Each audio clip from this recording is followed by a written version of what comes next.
City Council is now in session. Please stand for the invocation by Council Member Butler Barlow, followed by the Pledge of Allegiance. Let us pray. As we gather as a council this evening, may we appreciate and use this day that has been given to us. We pray for strength and guidance for each day as it comes, for each day's duties, for each day's problems. May we be challenged to give our best always, and may we be assured of your presence with us. Amen. Amen.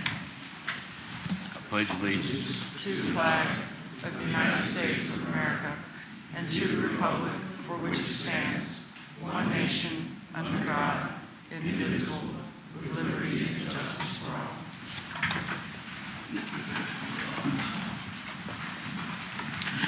The Freedom of Information Act certification is required at this time. Madam Clerk, please present the resolution for consideration. A resolution certifying the closed meeting of June 7, 2023 pursuant to Virginia Code Section 2.2-3712. Now therefore, be it resolved that the City Council of the City of Suffolk hereby certifies that to the best of each member's knowledge, only public business matters lawfully exempted from the open meeting requirements of Virginia law, and only such public business matters as were identified in the motion convening the closed meeting were heard, discussed, or considered by the City Council of the City of Suffolk in the closed meeting.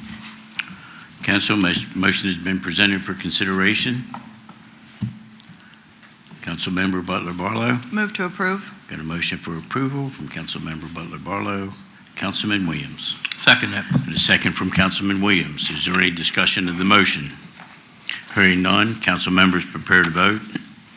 Please cast your vote. Madam Clerk, please record the vote. The motion is approved by a vote of 8-0. We'll now move to approval of the minutes from the December 7th, 2022 work session and regular meeting, and a motion would be in order. Councilman Fawcett. Move to approve, Mayor. Councilperson Butler Barlow. Second. Any discussion of the motion? Hearing none, council members prepare to vote. Please cast your vote. Madam Clerk, please record the vote.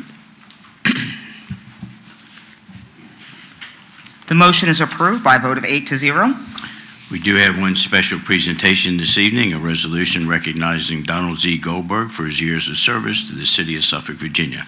Madam Clerk, please present the resolution for consideration. Whereas Donald Z. Goldberg was first elected to the Suffolk City Council in 2024 as the Suffolk Borough Representative and re-elected for an additional term in 2018. And whereas during his tenure on the Suffolk City Council, Councilmember Goldberg served as the chair of the Western Tidewater Water Authority on the City Council's Economic Development Standing Committee and as the liaison to the Economic Development Authority and on the Virginia Municipal League General Laws Policy Committee. And whereas he was also active in Opportunity Incorporated, the Chesapeake Bay Bridge and Tunnel Commission, the State Chamber of Commerce, the Suffolk Center for Cultural Arts, the Virginia Stage Company, and other local, regional, and state boards and commissions. And whereas the Suffolk City Council extends its appreciation to Councilmember Donald Z. Goldberg for his extraordinary dedication and selfless leadership, and wish him the best with all of his future endeavors. Now, therefore, be it resolved, I have in him here and to set my hand and cause the seal of the City of Suffolk to be affixed this 7th day of June in the year of our Lord 2023. Council, a motion has been presented for consideration. Councilman Bennett. Move for approval. A motion for approval from Councilman Bennett. Councilman Rector. Second. Second from Councilman Rector. Is there any discussion of the motion? Hearing none, council members prepare to vote. Please cast your vote. Madam Clerk, please record the vote. The motion is approved by a vote of 8-0.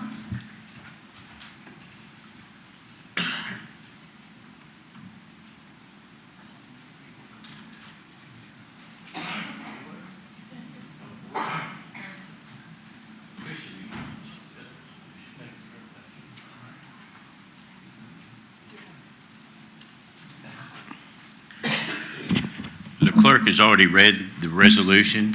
I'd like to formally present it to former council member Donnie Goldberg. Thank you for your service, and also ask you if you'd like to speak a few words. I would. Thank you. Thank you very much. This is the first time I've had a tie on since I left the city council. First of all, I'm humbled and honored for the resolution. I thank y'all very much. It was a pleasure serving. I hope I fulfilled my fiduciary responsibilities in a way that made the city proud. I tried to do the best I could, and I do thank y'all for the resolution. That's about what I'll say, because I don't want to stop y'all from getting out early tonight, because I know how it is. So thank y'all again very much. My wife and my daughter are here tonight. My wife, Kay, my daughter, Kendra, are with me tonight. So thank y'all very much. Okay.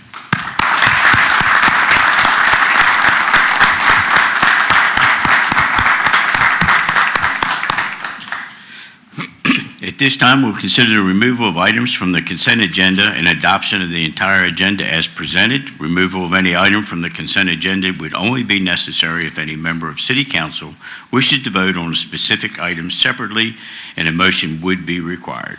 Therefore, at this time, a motion would be in order to adopt the agenda as presented. Councilman Johnson. Move to adopt the agenda as presented. Councilman Williams. Second that, Mayor. Second from Councilman Williams. Is there any discussion of the motion? Hearing none, council members prepare to cast your votes. Please vote. Madam Clerk, please record the vote. The motion is approved by a vote of 8-0. Madam Clerk, are there any agenda speakers at this time? No, Mayor Duman. Would you please present the consent agenda items for consideration? Item number 7, an ordinance to accept and appropriate funds in support of the City of Suffolk's Sheriff's Department Community Outreach Program. Item number 8, an ordinance to accept and appropriate funds from the Virginia Department of Transportation Fiscal Year 2023 Highway Safety Improvement Program for the Portsmouth Boulevard Sidewalk Phase 3 project. Item number 9, an ordinance to accept and appropriate funds from the Virginia Department of Transportation State of Good Repair Program for the Elwood Road over Kingsdale Swamp Bridge Replacement Program.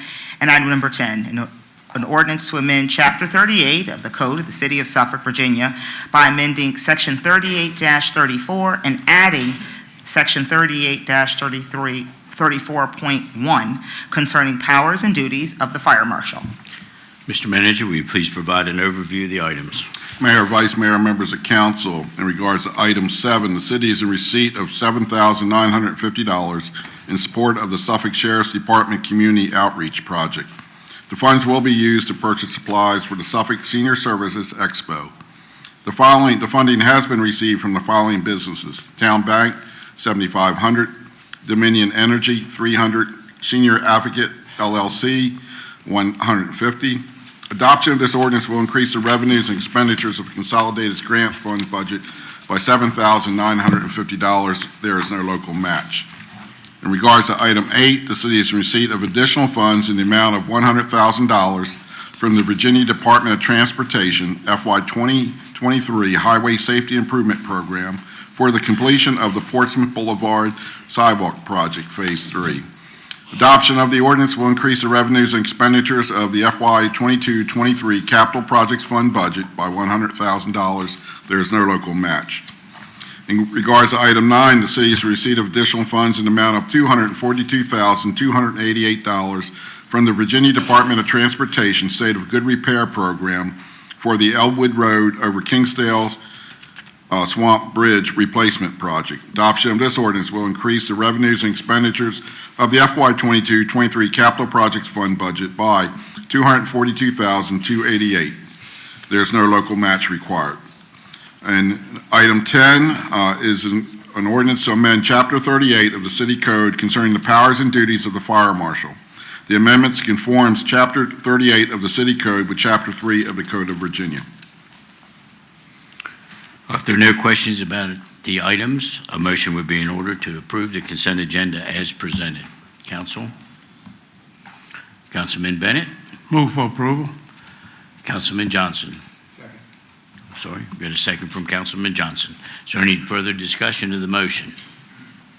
Hearing none, council members prepare to vote. Please cast your vote. Madam Clerk, please record the vote. The motion is approved by a vote of 8-0. We have no public hearings this evening. We do have an ordinance to consider, which is an ordinance to reconsider previously approved rezoning RZN 2022-004 conditional in order to rezone and amend the official zoning map of the City of Suffolk in order to amend the previously approved proffered conditions for the Bennett's Creek Quarter Development, zoning map 12. These are parcels 32*1, 32*2, 32*3, 32*4, and 32*CH*1. Account numbers 306-004-377, 306-004-378, 306-004-379, 306-004-380, and 306-004-381. RZN 2022-004 conditional, and this item was continued from the February 15th, 2023 City Council meeting.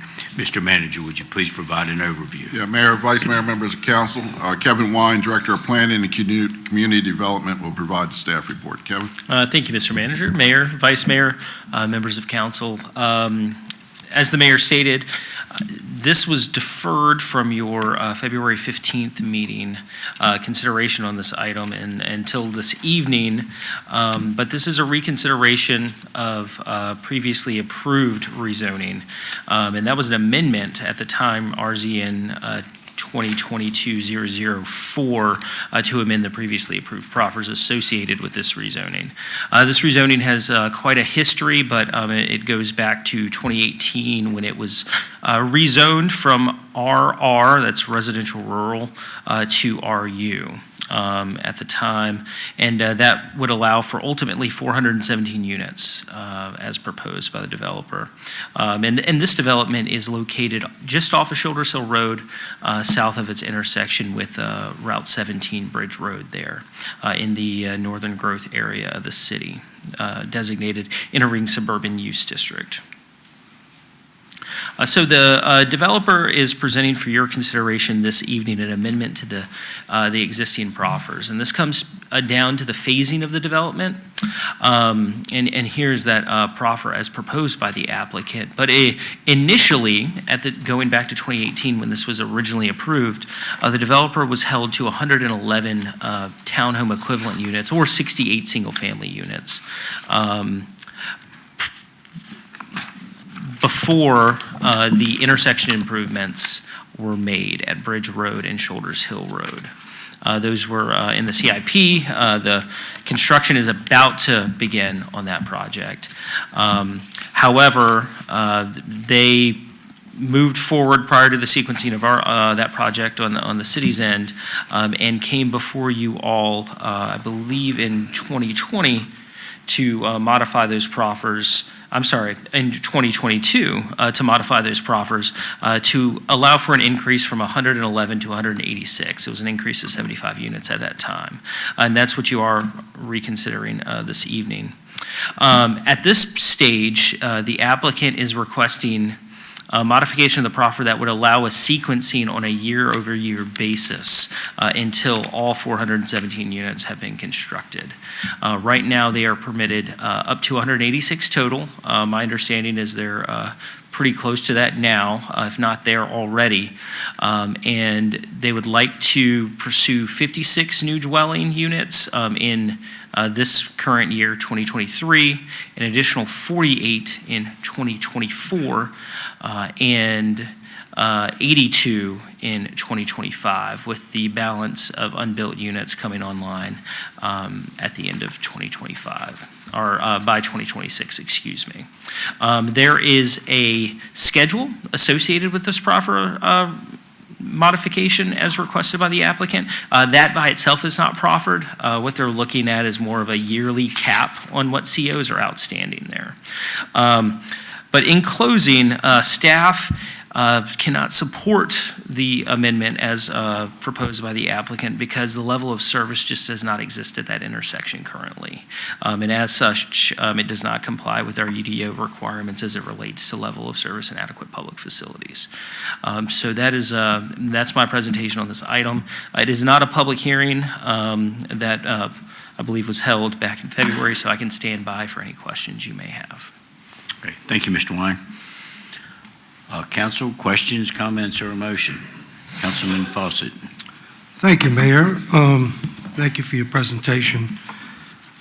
Yes, we did take a look at this back in February, and we kind of put it off a little bit with the idea that construction was going to begin on Shoulders Hill Road, Bridge Road. However, due to some delays that were beyond pretty much anybody's thinking at that time, that the contractor would not accept the present bid because of inflation in the cost. So the city is having to go back and do a retake on it to get him to, or somebody to bid on the project. Meanwhile, we've asked the developer to do everything that we have asked of him up till this point. And we came back and said that we would entertain this. And it was at that time, up till before this date, we found that the project had been cleared for construction. However, we just didn't have a contractor. So with that, I felt there was no need to belay this contract based on the scheduling. And the people out there have to realize that the roadway's going to get done, and the Public Works Director is trying his due diligence to push this project to get it on the road to getting it done. But meanwhile, the roadway will be open through passage throughout the construction, so it's not going to be any more of a hindrance than it is today when it gets right down to it. So with that, I'd like to go ahead and move for approval, Mayor, on this ordinance this evening. I want to add that with the proffers and schedule that he has provided us. Okay, we got a motion from Councilman Fawcett for approval with the proffers. Councilman Williams. If we can just, Mayor, clarify which set of proffers, because you have two active sets of proffers, the ones from June of 2022 and then the ones that were submitted to you in January, February of 23. So we're talking about the amended proffers from January 22. Correct. Thank you. Right, and with that being said, the January proffers were more restrictive than the June proffers. The January proffers, so we're not confusing this, they were much more structured than what was suggested in June. Yeah. There's a schedule. Right, it's staged with a smaller number per year. Yes. Okay, Councilman Williams. Seconded. I'm sorry, got a second from Councilman Williams. Do we have any further discussion of the motion? Hearing none, council members, I'm sorry. Well, we got a straggler. Councilmember Butler Barlow. Sorry, I just have just a brief question. I'm in favor of this, but I want to ask a question.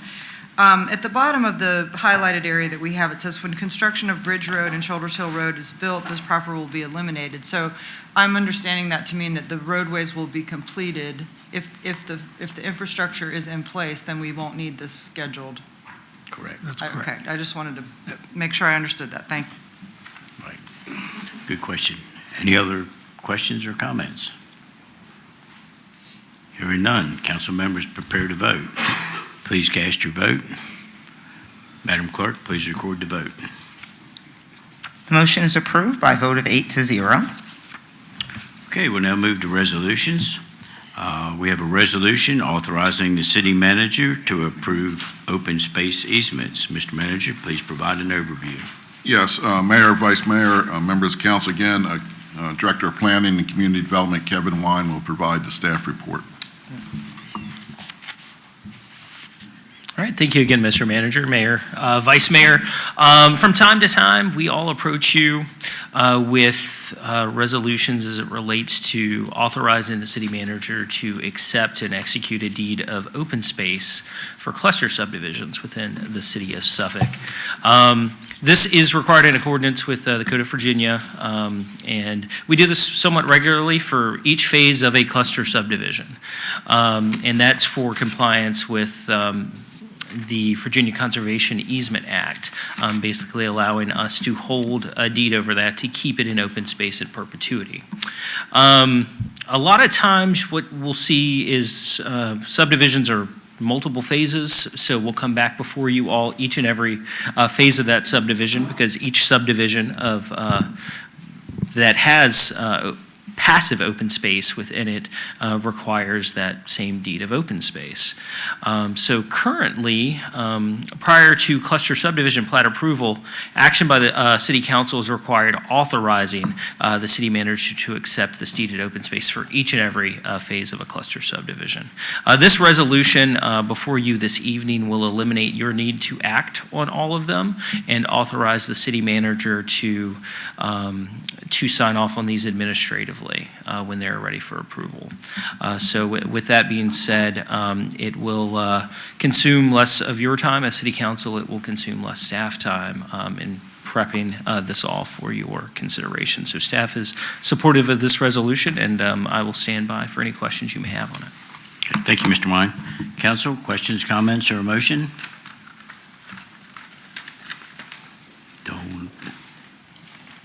Don't everybody jump in there at one time? There we go. Councilmember Butler Barlow. Move to approve. We got a motion for approval. Councilman Johnson, And I will say thank you, Kevin. I think this is long overdue, and I'll second.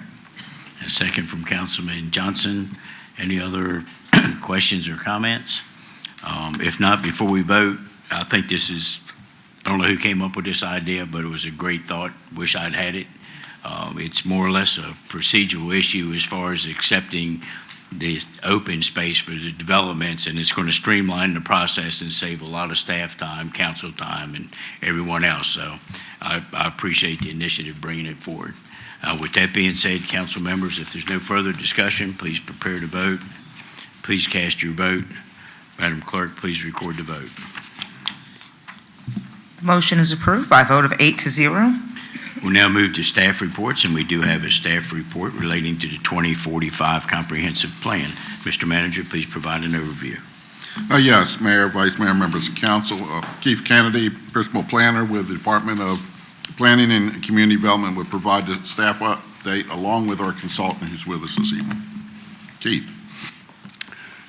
Thank you, City Manager, and good evening, Mayor Duman and members of council. And thank you for the opportunity to provide this update for you. It is a good time in the status of the project to bring you up to date. We've got kind of a two-parter. I'll start out with a little bit of background on the overall process and what we've been up to over the last couple of months, and then Sarah Kelly with our consulting team will give you a preview of the engagement, the public engagement that we've got scheduled coming up next week.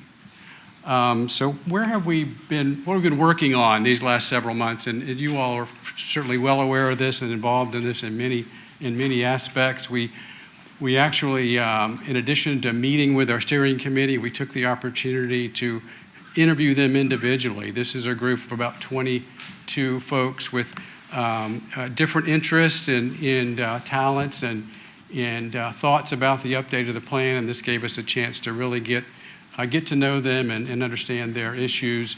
We actually went out and held a number of public engagement sessions throughout the city of Suffolk in the March, February timeframe, asking a number of critical questions based on earlier input that we received. Very well attended, got a lot of good feedback during that session. We've been working hard on the technical analysis that goes into this plan update, traffic issues, infrastructure issues, environmental issues, updating that information, and focusing quite a bit on, as we have done in the past 20, 25 years or so, with our growth management strategy, looking at that boundary. Is it where it should be? Are there opportunities, needs to change that boundary in the land use plan, recommendations that accompany it? This plan update was the subject of your retreat this past April. Another good opportunity to listen to you all and bring you up to date on where we're going in this process. And of course, we've also been working quite a bit just to prepare for this next round of public engagement that you'll hear a little bit more about in just a minute. Again, big picture, stepping back, about an 18-month, 24-month process. We are nearing the end of that process and developing recommendations in phase 3 of this chart that you see, looking for adoption of this document at the end of this calendar year with public hearings with the Planning Commission and the City Council. So let me ask Sarah Kelly to come up and give you a sense of what to expect in the next week or so with some of the public engagement, and then we will work together to share any, hear any input that you all might have or address any questions that you might have. So, Sarah? Thank you, Keith. Thank you all for having me here this evening. Sarah Kelly with Planning Next. It's been a little while before I've been before you, but we have been really hard at work behind the scenes on a whole range of things, while Keith and his staff have been out speaking with folks in the community and gathering some additional input that has helped to bring us to this point that we're where we are this evening, and this what I think is some really exciting public engagement that we're about to launch. So I'd like to share a little bit more with you about what we're planning in the upcoming weeks and months, and then, as Keith mentioned, happy to take any questions you might have. So we are at a point in time where we're really excited to move forward with really this kind of third round of public engagement. This is going to be a chance for us, of course, to share updates on the planning process, a little bit about what we've been doing in recent months in terms of our analysis. It's also a chance to provide the public with an opportunity to review and comment on the direction for the plan. So I see this as a chance to put some of our concepts out there that may make their way into the draft plan document as a bit of a test to see if people think that we've heard them correctly, see if they think we're heading in the right direction, or see if there are any modifications that they want us to make in terms of what we're focused on and what we may end up recommending.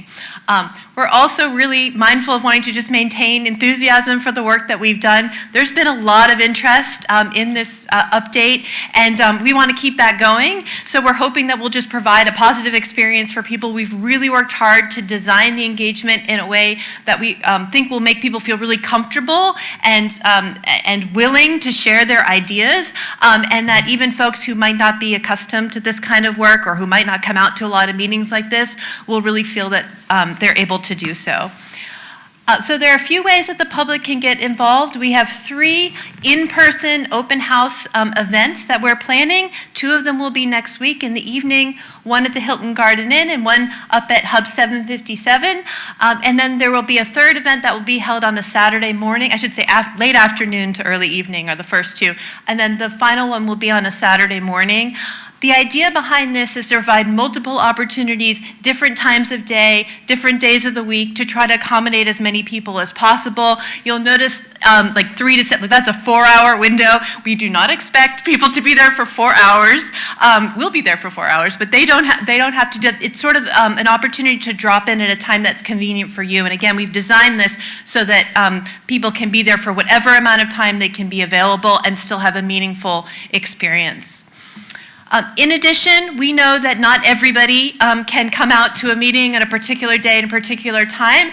So beginning on the 14th, next week, when we launch the first open house, we're also going to have all the same materials and activities online at our project website.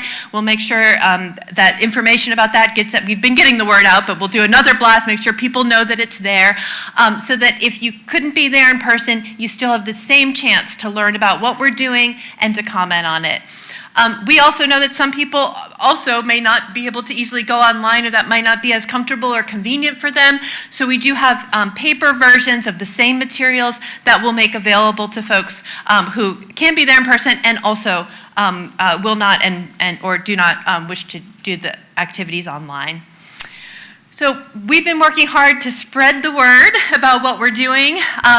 We know, and we learned through our previous rounds of engagement, that word of mouth is really a valuable way to let people know about what we're doing. So we're really trying hard to work through existing networks and organization, leverage our steering committee and others to try to make sure people know that what we're doing. Because it's seeing a flyer or just hearing about it somehow through something that you happen to see can be effective, but we know that if people hear from someone they know and trust, they're more likely to turn out. So we're really trying to work that way, and we take any suggestions you have for us to get the word out as well. Other things we've done, a press release went out a couple weeks ago. We have 2,500 of these little printed rack cards. We were trying to get that out to public locations where people may be. Email lists that we've accumulated over the months that we've been able to get an email out. We'll send another one out early next week as a reminder. Social media, not everyone uses it, but some people do, so trying to leverage that as possible. Flyers, etc. All these materials are also available on the website, so anyone who wants to help can go there, get hopefully what they need, and assist us with getting the word out. So I'll talk a little bit about the format for the open houses, and then I want to walk you through at a high level the activities that we plan to do. As I mentioned, this is really an opportunity to drop in at a time that is convenient for people on any of those dates and at those locations that we mentioned. It's the same materials, same format at every meeting, so you don't have to go to all three. If you go to one, you'll get the information. We think this is really an important opportunity for people to also speak with team members, both Keith and his staff and members of our team, as well as representatives from different city departments who have committed to be there at these events, who do work that's directly relevant to the plan and who've helped to inform what we're doing. So we are really pleased and appreciative that department representatives will also be there in order to have some one-on-one conversations with folks who might have questions about, how does this plan relate to the transportation issues that we're seeing in the city? How does it relate to public utilities and how we're considering those? So that is something we're really hoping to allow for at these meetings.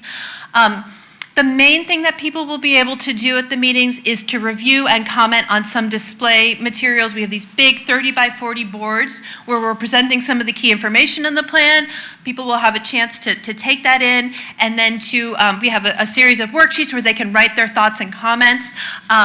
People can do all of them. They can do one. They can go home and do some of them later. They can come back. They can turn in their forms later if they want. There are a lot of different ways to do that, but we want to make sure people have a chance to look at what's on those boards, write out their thoughts, share them with us, and that all goes into our database and our consideration as we draft the plan. The website is something we will continue to promote as a place that people can go after the meeting to direct others who might not be able to be there at one of these events, or to continue to share thoughts if they didn't share everything they wanted to at the open houses themselves. So I'm going to walk you through. We have 4 different stations that we're going to have at the open houses. I want to walk you through what we're planning to show. and ask for comment on at each of these stations. The first one is really an orientation. This is an overview of our process. We have a lot of people that have been following this really closely and really get what a comprehensive plan is all about, but there may be people that walk in that have never participated in anything like this before, and we want to make sure they have the same understanding of what we're doing and why. So we want to provide that orientation. There are some high-level values and land use considerations that we are proposing that would be a part of this plan document. They're fairly consistent with what we've seen in previous plans, but we've taken another look at them, and we've tried to ask, considering the specific issues that Suffolk is facing today, there are some adjustments that we might want people to consider and to comment on. And then finally, we want to make sure people understand the existing land use in the city. It's hard to talk about the future if you don't have a great understanding of how land is used today. So we have a little bit of information on that as well. But the main activity at that station will be for people to comment on those high-level values and land use principles, because if we don't get those right, then we're going to be in trouble down the road. So we really want to make sure people feel good about those. The second station is really about growth areas. I know you all are quite familiar with these, but what we want to do is make sure, again, we're providing some information about the purpose and the background of the growth areas, including how they've evolved over time through different comprehensive plans, and also some of the inputs that go into our consideration of where those growth area boundaries should be that have also been considered in previous iterations of the plan. Thinking about capacity for development, how much land is available for the development that you anticipate seeing given the population projections that we have for Suffolk. How do water and sewer utilities interface with this? How does transportation relate to where the growth area boundaries are? And then also, what are the site-specific opportunities that are considered when we look at where those boundaries are and where development makes the most sense? So we want to make sure that we're providing information about all the different things that we as planners consider when we talk about those growth boundaries and where they are. And then what we would like to do is allow people to review and to comment on some potential opportunity areas. These are the focus areas, and in this version of the plan, we're going to be really featuring some strategies to take advantage of strategically located developed areas and other areas where we think we need to be paying special attention to in this plan, and we'd like the public's input on those areas. So specifically, we want to make sure that this plan is providing guidance that will help the city to take advantage of job creation opportunities that Suffolk has today or was anticipated to have within the time frame of this plan. We are considering both opportunities inside and outside of the current growth area boundaries. Some specifics on those, you probably won't be surprised to hear. Revitalization of downtown Suffolk, something we've heard a lot from community members about as something they think is really important for us to focus on in this plan. This is really a matter of combining new land use strategies with the City Council adopted downtown master plan. So there's a lot of good work that's been done, and there are some additional strategies that we think we can weave into this comprehensive plan update that would help the city to focus more on revitalization of downtown. Other potential opportunity areas, the former TCC campus property, that 300 acres along the river with access from I-64. This, of course, is a central Hampton Roads location that has some really unique opportunities. So we'd like to hear the comments and feedback that folks have about that particular area. There is a concept about combining the growth area boundaries along the Nansemond Parkway area, so basically between the two growth areas, thinking about that as a opportunity area that we would focus on through this comprehensive plan. And then finally, thinking about strategic job creation opportunities along 460 and Route 58 corridors. So big picture, those are the 5 or so focus areas that we are going to be sharing and asking people for their feedback on. The third of the 4 kind of stations or activities that we're going to be asking folks to to share their insights on are these use districts and place types. So basically what we would like to do here is to describe the approach in the current plan and then solicit some comments on that approach, in addition to getting some feedback on some specific images of what some of the place types could look like in Suffolk to help us put a finer point on what they'd like to see in this plan, and I'll show an illustration of that. So as you all know, the existing plan is comprised, in terms of its land use approach, with these use districts, which are these broader areas that are depicted in different colors here, as well as the place types, which fall under the use districts, right? So there are multiple types of places that are encouraged within each of these use districts. And what we're going to be asking for folks to comment on is sort of how they think this approach is working for the city. What kind of changes did they think are appropriate as we update the plan? We have some ideas. We've worked in a lot of different communities that have approached land use in some different ways from this, but we want to make sure that we're hearing directly from the public about the things that they may like about this approach and how it's working for the city, and things that they might want us to consider adjusting. The other part of this activity, and I think this is the most fun part of it, but also maybe one of the most important, is for all of these place types, one of the things that's become really clear to us is when we talk about them with the public, it's not, people don't always have the same ideas in their mind when they're talking about a particular type. So for example, when we talk about multifamily housing, right, that can mean a lot of different things to a lot of different people in terms of the look and the feel and the scale of it. Same with a corridor development, right? Corridors can take on a lot of different forms. So something that we have found really effective that we're planning to do is to give people some images of some of these place types and have them tell us, does this represent what you want to see in Suffolk? If so, where? If not, why not? We think this can really get to another level of understanding and conversation that's going to be really helpful to us as we make adjustments and changes to the plan. And then finally, the last thing we want to do is share and test some of the key recommendations that we've started to develop for the plan. We have 24 of these. We tried to get it down to a smaller number. Ultimately, there will be more than 24 in the plan, but we think there are some really essential potential recommendations that we really want to make sure that people have the chance to tell us what they think about. They're organized by subtopics. I think they cover also a lot of the main topics, that this plan document is ultimately going to cover. And we just want to get them out there. We want to hear what people have to say about them. We want to know if people understand them. We want to know if there are some that might be missing. Like I said, they won't cover everything, but we think, we're hitting on some of these core topics, and we just really want the chance for people to tell us if they think we're on the right track.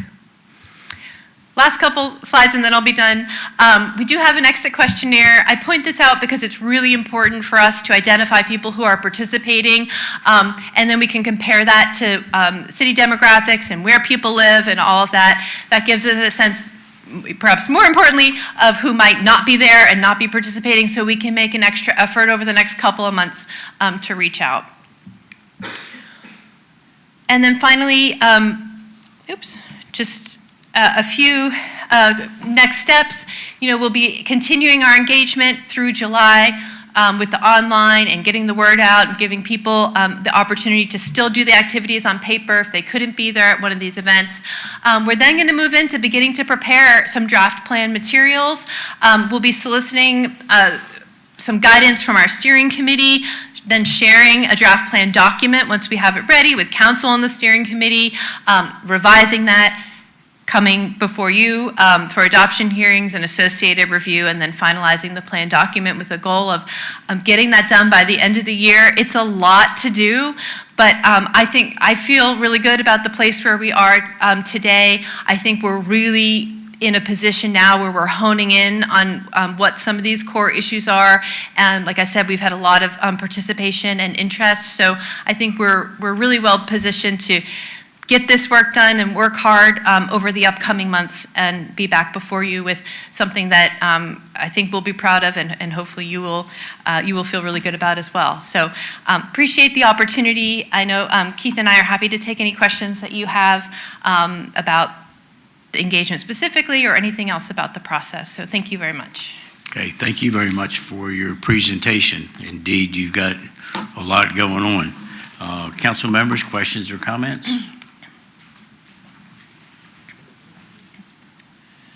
Quiet. Councilman Rector? Yeah, I'm sure this is not your first rodeo in helping a city write a comprehensive plan. So, you know, based on your work with other municipalities, are you satisfied? Are you happy with the amount of community engagement that you have received in writing this plan? And then, I guess, given you know the diversity of a city like Suffolk, it's not an easy nut to crack. Because there are an awful lot of interests. A lot of times they're aligned, but a lot of times they're divergent. But you know, the biggest thing is I'm concerned about is, are you happy with the engagement that you've received? Yeah. So overall, I feel really good about the engagement that we've been able to do to date. The engagement that was done over the winter with the additional meetings out in the community was something that was added to the process because we wanted to get a little more information and staff wanted to get a little more information on 6 or 7 like really core issues. And I am so glad we did that because that got us a depth of understanding that has really helped us out. The quantity, the number of people I feel really good about is, I don't have the number right, but it's several hundred. We have 5,700 individual comments that are all in our database that we've analyzed and tried to make sense of, and the quality of those comments has been great. We've tried really hard to structure the engagement to really ask people why, when they comment on something, because it's easy for people to say, I don't like this, I don't want that, but we really tried to dig deeper on that. I will say that in this round of engagement, I want to focus, we'll see who comes out for these meetings, and I want to really be paying attention to that, to see about groups that maybe are not there on those evenings and see what we can do. And we may ask you all and our steering committee to try to help us just make sure we're getting the word out, because it's really important to us that we're not just hearing from certain demographics and certain ages and certain parts of the city. So we've been monitoring that, and I think over time we've been doing better and better in terms of trying to have a good representation in the city, but that is going to continue to be a focus for me. I'm going to look, next week after the meetings, I'm going to look at where we are, and if we need to make an extra effort, we will do that. If going through this engagement over the summer, you do identify some particular demographic or group or whatever that you feel is not being properly representative, at this point with everything that's been done, do you have more tools in your toolbox that you're going to be able to use to get those folks engaged? I think, you want to answer that? I think we do feel good about the engagement that we've had. And as you all know, we've taken a couple of extra turns as we've gone along, and I think we'll do that here too. We want to be fairly clear about what our recommendations are next week, but we also want to be open and flexible to adjust if we do find out that there's a group that we're not contacting with or that we're not hearing from.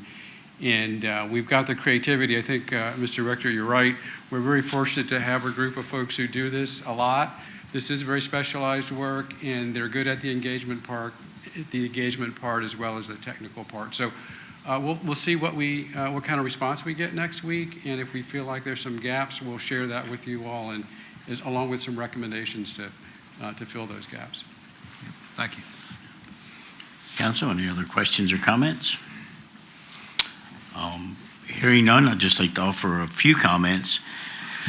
First of all, I think to put it all in a nutshell, having watched this whole process or been part of it or privy to it from where we started to where we are now, I mean, the reason, or one of the reasons I think that we've had as much engagement as we have is because the citizens have expressed an interest to be more involved than there's been in the past, historically. And I, for one, feel like the process that we've put in place, the level of engagement that we have, the efforts that you are making to engage are unprecedented as far as I'm concerned. I cannot remember going through a process like this, a methodical thought process. Even you mentioned in this evening, which I hadn't thought about, and Councilman Rector just alluded to, looking at a particular demographic, and you notice that this particular group of our citizens have not responded, and to make an extra effort to contact that segment of our population rather than, well, we put it out there, you missed it, game's over kind of thing. So I am very, very impressed. Of course, I'm not privy to what the final product is. Nobody is at this time, but even from the manager's standpoint, just to let the public know, we've already had what we call 2-on-2s, 2 council members at a time, talking in depth with the city manager and some of his personnel, and we'll be doing it again. And this is behind the scenes, just so we're getting all the input from everyone on this dais. So I recommend to the citizens, don't forget that you can communicate with your council members directly also, and let them know specific to your borough what your concerns are, and they can also act as to facilitate, to get that information, to you, to the city manager, so we can incorporate that into the application of the eventual comprehensive plan. But once again, I have never seen the time and effort and process been put in place, to my knowledge, is just unprecedented. And I appreciate everything that you're doing, and I'm really looking forward to the final product. So thank you very much. Thank you. Keith, you got some more for us? More work to do. We're done. Everybody's trying to get out to watch the basketball game, nothing personal. I mean, that's what I heard anyhow. What time was that basketball game, Councilman Bennett? 8:30. Okay. So regardless of how long you want to talk, 8 o'clock, we're done. No, not really. I'm just kidding. James, don't put that in the paper, buddy. I didn't mean it. Okay, he's shaking his head. All right, we'll now move to motions. We have a motion to schedule a city council work session for Wednesday, June 21st, 2023 at 4 p.m. unless canceled. Councilman Fawcett. Move to approve. A motion for approval, Councilman Fawcett. Councilman Johnson. Second. Second from Councilman Johnson. Is there any discussion of the motion? Hearing none, council members prepare to vote. Please cast your vote. Madam Clerk, please record the vote. Motion is approved by a vote of 8-0. Our next motion is a motion to cancel the July 5th, 2023 City Council meeting, and a motion would be in order. Councilman Williams. Move to approve. Motion for approval, Councilman Williams. Vice Mayor Ward. Second. Second from Vice Mayor Ward. Any discussion of the motion? Hearing none, council members prepare to vote. Please cast your vote. Madam Clerk, please record the vote. Motion is approved by a vote of 8-0. Madam Clerk, do we have any non-agenda speakers? And if so, please read the guidelines. Non-agenda speakers this evening, Mayor. Each person participating under the item of business entitled non-agenda speakers shall limit their remarks to the services, policies, and affairs of city government and shall be permitted 5 minutes for the purpose of presenting his or her matter. Speakers appearing before City Council will not be permitted to participate in the following activities: to campaign for public office, engage in personal attacks, promote private business ventures, or use profanity. Speakers who violate these rules will be declared out of order by the presiding officer and will immediately yield the floor and be seated. Our first speaker is David Francis, 4151 Whaleyville Boulevard, representing Self regarding the Liberty Springs Road intersection.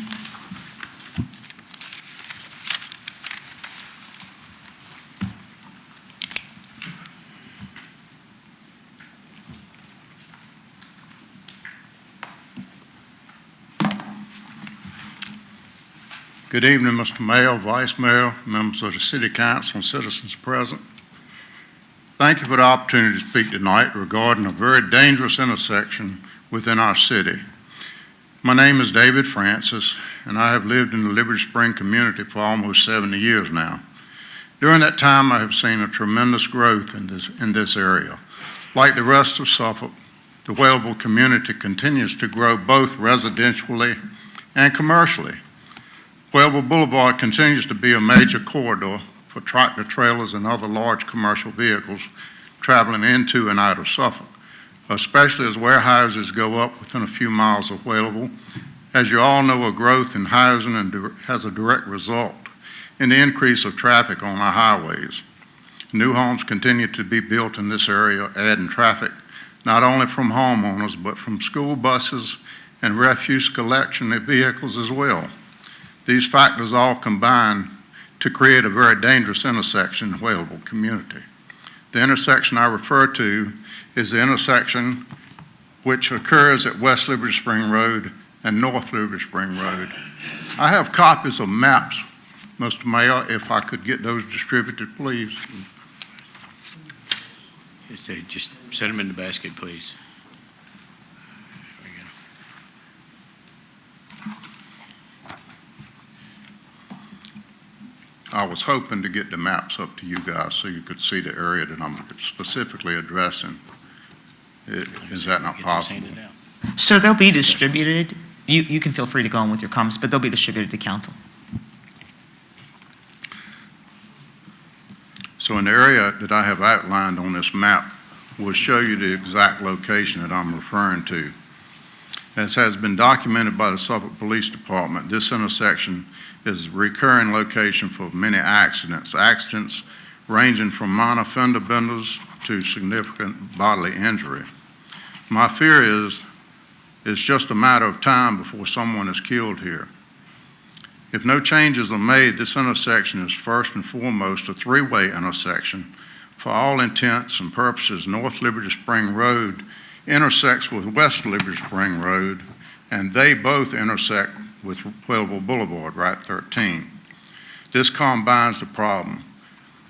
This intersection is in the middle of a curve with a very limited field of vision in either direction. Finally, there is a feeder road connecting West Liberty Spring to Whaleville Boulevard. As far as I can tell, there's no definite name for this road. There's a small piece of land within a triangle formed on this feeder road. West Liberty Spring Road and Whaleville Boulevard this triangle is known as Liberty Spring Rueton Park. It is a convenient location for motorists to stop and take a break on their journeys.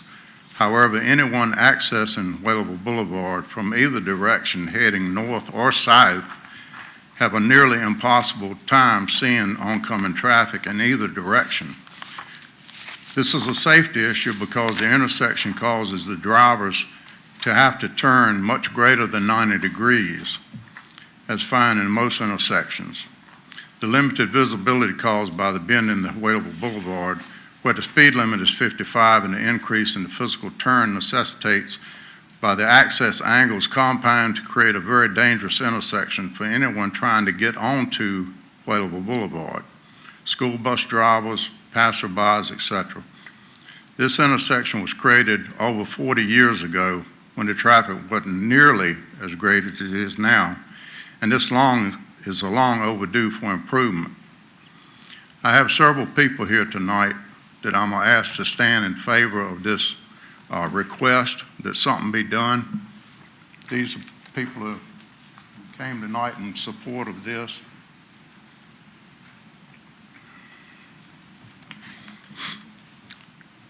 And I would just like to say that this city council has the tools and the resources to fix this and to reduce this danger. It is my understanding that this concern has been raised before City Council before tonight, perhaps not this City Council, but it has been talked about. I'm here tonight with these other tax-paying citizens, urging you to act aggressively and to move forward with a realignment study and to fix this intersection. I appreciate your time and consideration in this matter, and if there's anything else I can do to help this City Council, Mr. Mayor, feel free. Mr. Williams, feel free to contact me. and thank you for your time. Our next speaker is Taryn Jones, 103 Freedom Lane, President of the Patriots Walk Homeowners Association, regarding speeding in the community.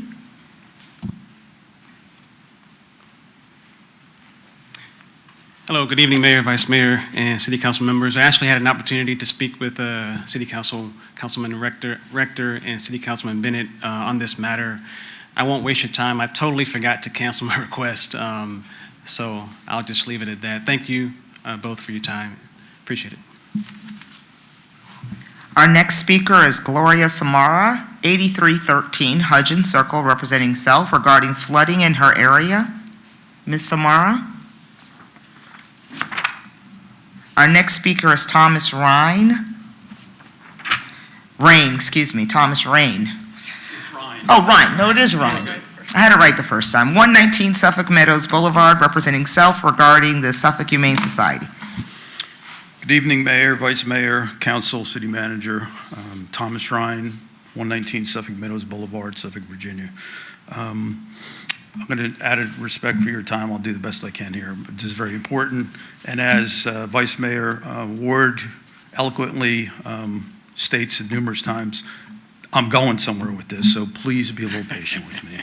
About 6 weeks ago, around the same time that rezoning requests started to fall off, I found myself with some time on my hands and decided to investigate opportunities to volunteer with some of the worthy organizations in Suffolk. One of those organizations is the Suffolk Humane Society.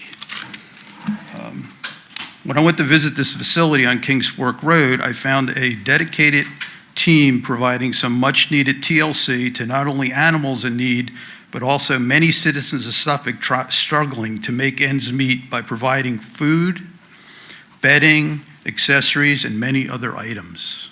I quickly discovered a number of things during my initial visit there when I went first time in volunteering. For the staff and the volunteers working here, it's their calling. People don't go down there because it's a great thing to do other than the love of animals and helping people. That's why they go there, and they're dedicated at it. They were totally focused on doing the right thing for the animals and the residents, many times at the expense to themselves, both financial expense, the time expense, and the overwhelming expense. Because I also quickly discovered that the current staff was in need of additional volunteers. They're totally overwhelmed down there. They would love to do more for the citizens of Suffolk, the animals of Suffolk, but there's only so much they can do because there's just not enough people between the COVID situation, people struggling just to get by right now. Themselves, they're there every day helping people to take care of their animals and themselves, actually. I also discovered another thing while I was there is that the facilities that they're working at were showing signs of wear and tear, including things like leaking hot water heater, a rotting fence, walls that could use a new coat of paint, and a number of other maintenance issues that just by time, over time, these people are so focused on just doing the right thing for the animals and for the residents of this, that they've they just haven't had the time or the focus to focus on the actual facilities they work within. So quickly, I felt that the one thing I could do for them, I'm fairly handy and maybe I could fix some of the things that needed maintenance there, which I did, but I really quickly found out that I couldn't do this all alone. So I asked for permission and received it. Through social media and through Suffolk News Herald, I reached out to the community to ask for assistance in trying to upgrade the facility, the maintenance on this, and the reason I'm here, the response was overwhelming. I mean, absolutely overwhelming. I'd like to thank everyone who reached out, both with moral support and physical support, to help the Suffolk Humane Society over the last couple of weeks. It's been phenomenal. And the people there sincerely appreciate it. I just started volunteering there after years of not being involved from a long time ago, but it has been overwhelming. And they've asked me to just, pass along to a couple specific people, but there's so many more that I apologize. I'm not going to be able to recognize them tonight. But the Dominion Energy volunteers fixed drywall. They built these huge shelves in the Quonset hut there because all the donations, we needed to organize them. So we knew what was there so we could provide that to the citizens who come in efficiently and effectively. There was drywall that they fixed up. Again, there was a light that Mayor Duman had noted to me that should be fixed. It was a security light on one of the main buildings because people would go there at night just to feed the cats on a volunteer basis, and there was no light there. So we got that fixed from the Dominion Energy. QVC provided supplies for our pet pantry and their staff. I was able to work with one or two other volunteers. We put up a new wood fence in the front of the building. Again, because we couldn't use that whole area. It was visible from the road. Can't put any animals in there, so we were able to do that. But it was just a small section. We really could use some more. Isle of Wight Plumbing, this father and son came out unannounced and supplied the hot water heater and the labor to the Suffolk Humane Society, which was incredible.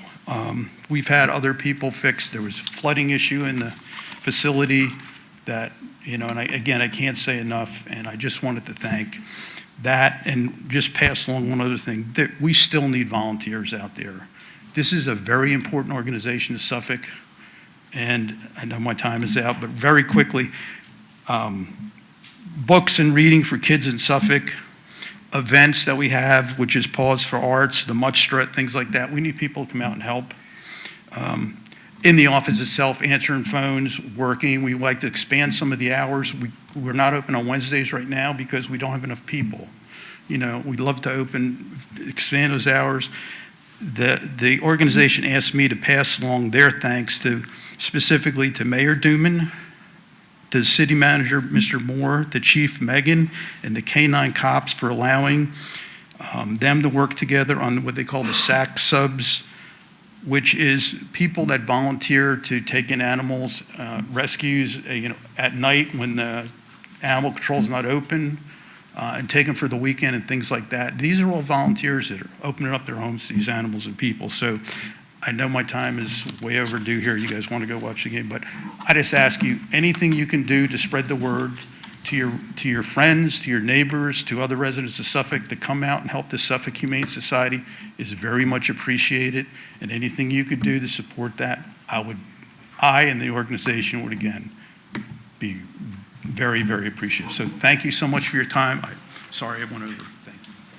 Thomas Woodward, 2227 North Main Street, representing self regarding encroachments.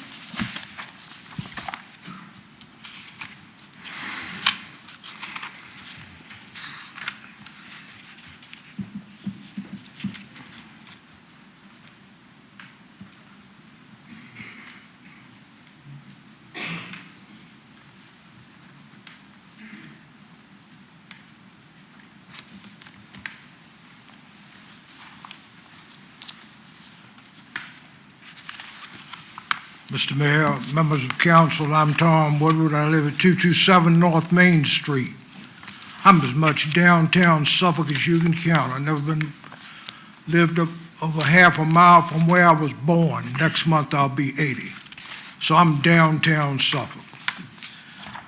I'm concerned about the sidewalk in downtown Suffolk, particularly 157 North Main Street. I live at 227 North Main Street. This saga begins almost a year ago, in the summer of '22, when I noticed that in front of 157 there has been erected a ramp. It's a handicap ramp, and I know you're thinking, oh, we must do something for handicap ramps. Well, you're opening Pandora's box. I, first of all, filed a FOIA request. Director of Public Works, they're responsible for sidewalks.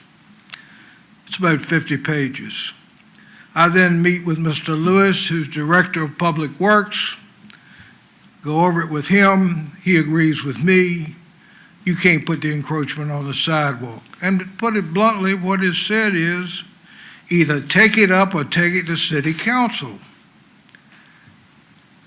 It goes along for a number of months. I hear nothing. And then lo and behold, I find out that the city manager has issued a permit I think, why in the world did he issue a permit? I talked with the Director of Public Works. Well, it turns out I filed another FOIA request, 92 pages. And it's interesting. In there, I learned that the Director of Planning, as if he has anything to do with sidewalks in the city of Suffolk, has opined that the ramp meets handicap standards of the Americans with Disabilities Act. Of course it does. I never said it didn't. And then he sends a recommendation to the city manager who issues the permit. Now, I'm before you to ask you, where am I supposed to go now? I asked Mr. Lewis, and it appears in the FOIA requested information from the city manager's office. He asked to appear before the city manager or his minions and set forth my position, which I thought was rather sound, and I do now think it's sound. Here's the problem. And I don't know where this got started. It was done 19 years ago. I wasn't on city council then, but I didn't miss it by much.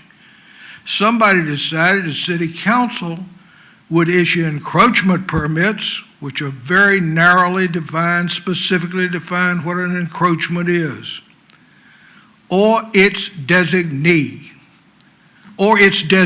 That's the language been stuck in there. That means you don't know anything about it. The city manager is your designee. Well, that leaves me with nowhere to turn. What am I as a taxpayer supposed to do? I thought you were the representatives of the city. We issued encroachment permits, and not many of them. There was one for a clock in downtown Suffolk at the corner of Washington and Main on the building when Steve Herbert was here, if that tells you anything. You know nothing about what I've said. I think I'm right. Well, here's where I stand. How did I get to you? I'm up here pleading. I hate to be in that position, I can tell you. File suit. Do I have to spend tens of thousands of dollars to prove a point? The city manager apparently has almost unfettered authority under Section 74-333. He can do whatever he damn well pleases, and you can't do anything about it. Here's what I'm going to ask you to do. I want you to go over the encroachment part, take out or its designee, it should be you and only you, and rescind or repeal Section 74-333. Shouldn't be in there. That also was done 19 years ago, apparently. Now, I haven't got but 5 minutes.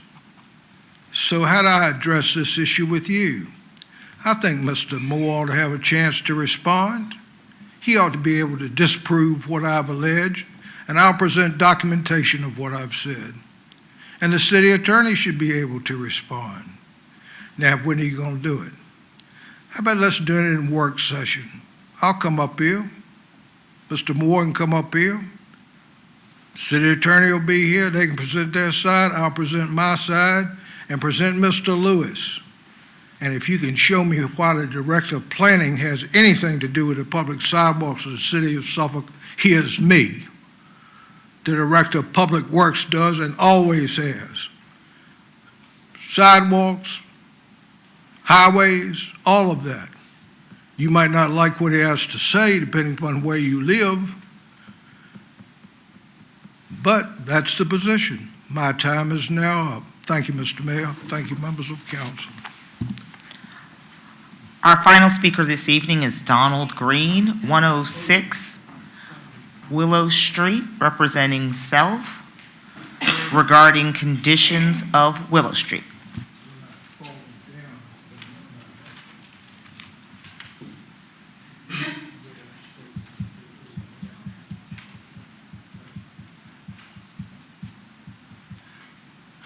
Good evening, Mr. Mayor, Vice Mayor, members of the council. My name is Donald Green. I live at 106 Willow Street, and I'm here to address the conditions of Willow Street. Me and my wife purchased a home there about 3 years ago, in the street, from what I understand, was not included in the capital improvement program of 2022. So all the streets adjacent to our street have been repaved with curbs and such, such items, but our street was overlooked for some reason. When it rains, it holds water. There's no proper access to the drains when we have heavy rain, so the water sets in the street, and the street could just use a repaving. All the streets, like I said, adjacent to our street have been repaved. Our street was the only one, to my knowledge, that has been missed. From my understanding, they just repaved South 4th, I believe it was, and that street is not far off of Willow Street. So we have a dead-end sign at the corner of Willow Street, but for some reason, nobody seems to pay it any mind, so we have substantial traffic that doesn't live there. There's only 5 houses on the street, so it wouldn't take a lot to get it repaved and reconditioned, have some gutters put on, some curbs put on it, and look nice and presentable as the other streets are. So just here to address where I live. I thank you for your time. Have a good evening. That concludes the speakers, Mayor. We will now move to new business. Madam Clerk, do we have any additions to tonight's agenda? We have one addition to this evening's agenda, a motion to nominate and appoint Jackie Cherry as a representative on the Economic Development Authority representing the Chuckatuck Borough. Okay, we have a motion for consideration. Councilmember Butler Barlow. Move to approve. Got a motion for approval from Councilmember Butler Barlow. Councilman Johnson. Second. Second from Councilman Johnson. Do we have any discussion of the motion? Hearing none, council members prepare to vote. Please cast your vote. Madam Clerk, please record the vote. The motion is approved by a vote of 8-0. Is there any new business that anyone from council that would require the action of the city council this evening? Councilman Fawcett. Yes, if you would, Mayor, thank you very much. What I'd like to do, because of the numerous amount of complaints that I've had, plus videos, I'd like to make a motion that I'd like to make the motion that the city manager to have staff evaluated an implementation of a no truck, through truck zone on Bennett's Pasture Road, Kings Highway, between Bennett's Pasture Road and Nazareth Parkway, to include driver lane. If feasible, to bring back action on this to City Council at the July 19th, 2023 City Council meeting for consideration. Okay, we have a motion from Councilman Fawcett. Councilman Williams. Move to approve.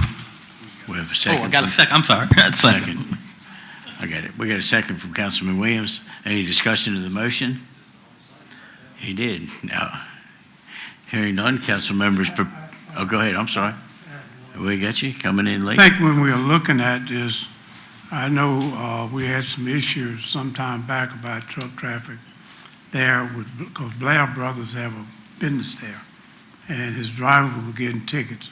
So when we look at this, I hope that we will be looking at conditions that businesses in that area with trucks will not be no through trucks for those people that has business there. Nobody else might not remember that, but I do, because it was a big thing about trucks, and Blair Brothers had come to us about his trucks were getting tickets. So I just want to bring that up.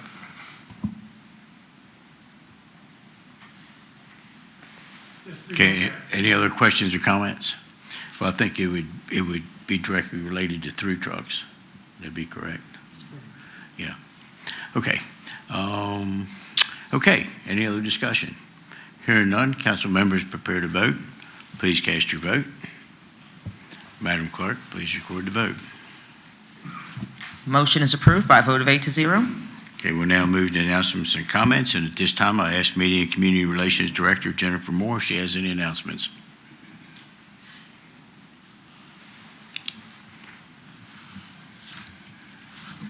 Good evening, Mayor, Vice Mayor, City Council, and City Manager. The City of Suffolk will observe the Juneteenth holiday on Monday, June 19th, and city offices will be closed. Normal operations will resume the following day at 8:30 a.m. Trash and recycling collection will remain as normal, as well as Suffolk Transit schedules. Suffolk Transit will also offer a fare-free day that day. The Planning and Community Development Department is excited to share the selection of the new Assistant Director, Meg Pittenger. Meg has been involved in urban planning for 10 years and has worked in local government in Hampton Roads for over 35 years. Previously, she was the Assistant Director of Planning for the City of Portsmouth, where she oversaw all the functions in the planning department to include current planning, zoning administration, floodplain management, Chesapeake Bay preservation areas, wetlands, and historic districts. She also served as Portsmouth City's floodplain administrator for 7 years and oversaw the implemented citywide floodplain management programs, including floodplain management regulations, flood maps, and the city's community rating system program.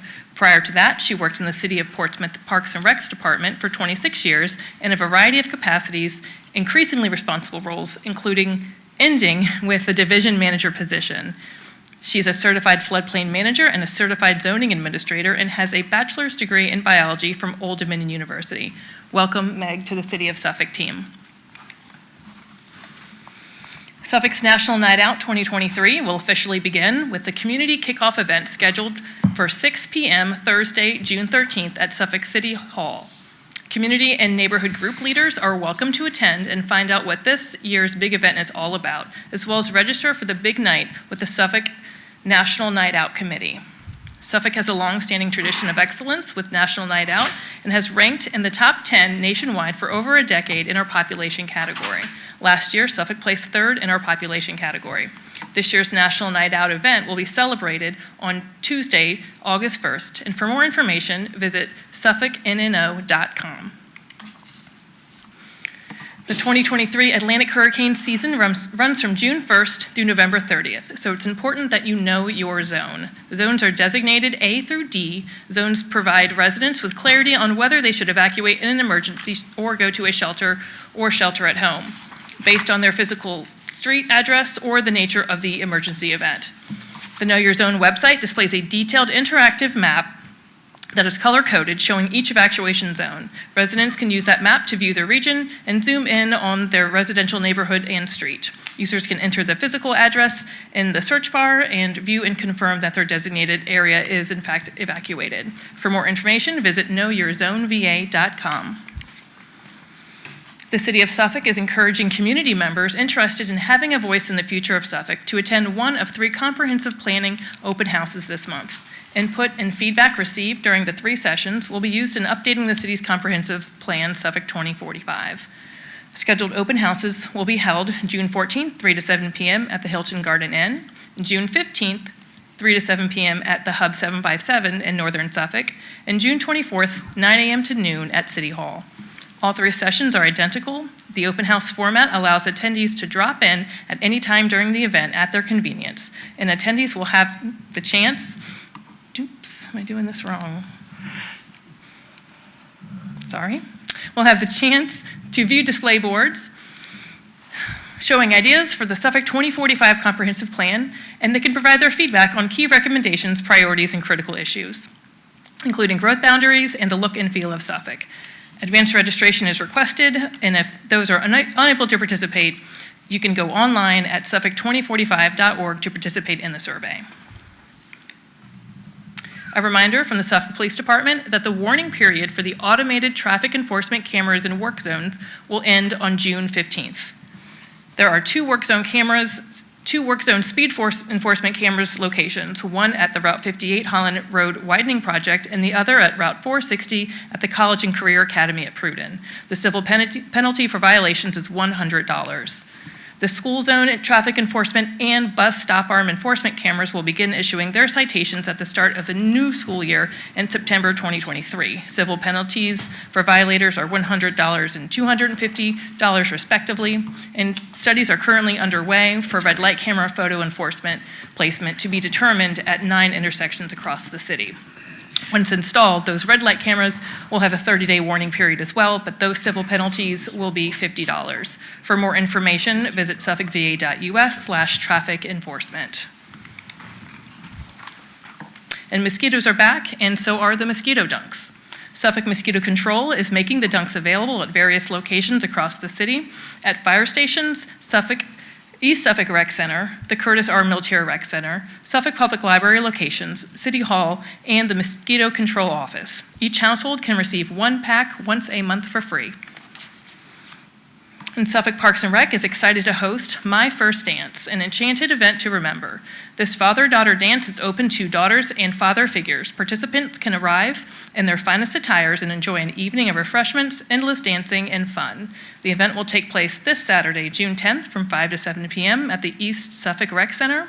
Couples are $20 each, and registration is required. For more information or to purchase your ticket, visit suffolkva.us. And join Suffolk Tourism in partnership with the Suffolk Center for Cultural Arts as they proudly present a blockbuster summer at the center, a series of 3 blockbuster adventure films. The series will kick off this Sunday, June 11th, with Black Panther on the big screen. Admission is $2 per person, and the movie will begin at 2 p.m. For more information, check out visitsuffolk.com. And TGIF is back. Suffolk Parks and Rec Department proudly announces the musical lineup for the annual TGIF Summer Concert Series. The musical series will kick off at Constance Wharf Park and Marina and will feature, and pardon the lengthy list, but I want to just go over all of these because they're really exciting concerts. But we have Tidewater Drive on June 16th, 504 Supreme on June 23rd, Island Boy on June 30th, and Slap Nation on July 14th. The festivities will begin at 6 p.m. and the bands will perform from 6:30 to 9:30. Admission is free for all ages, and concessions will be available for purchase, and attendees are encouraged to bring a chair or blanket for seating.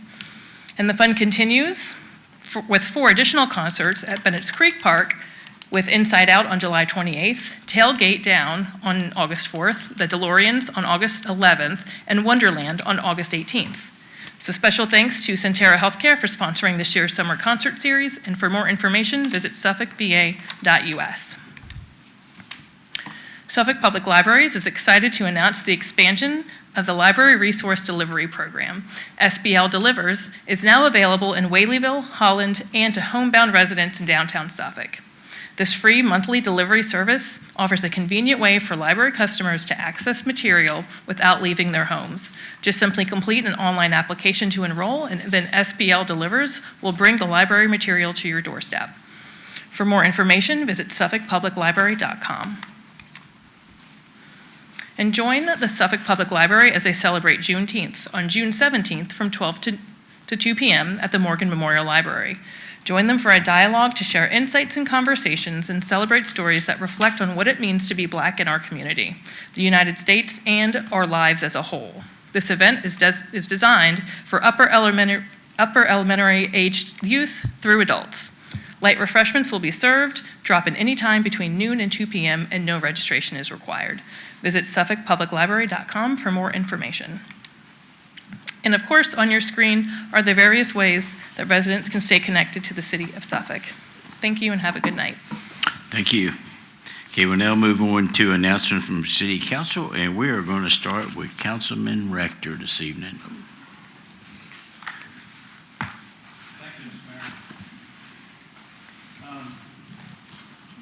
Start out by saying I attended the Ruritan Founders Day Parade and Celebration, and I'm sure Councilman Johnson will have more to say about that, but he probably will not say that the Grand Marshal for the event was Lieutenant Governor Winsome Sears, and when we were talking before the parade, the only thing that she was so excited because she was going to get to ride in a 64 Corvette in the parade. So thank you, Billy Corey, I guess, for making that vehicle available and making the Lieutenant's Governor's Day.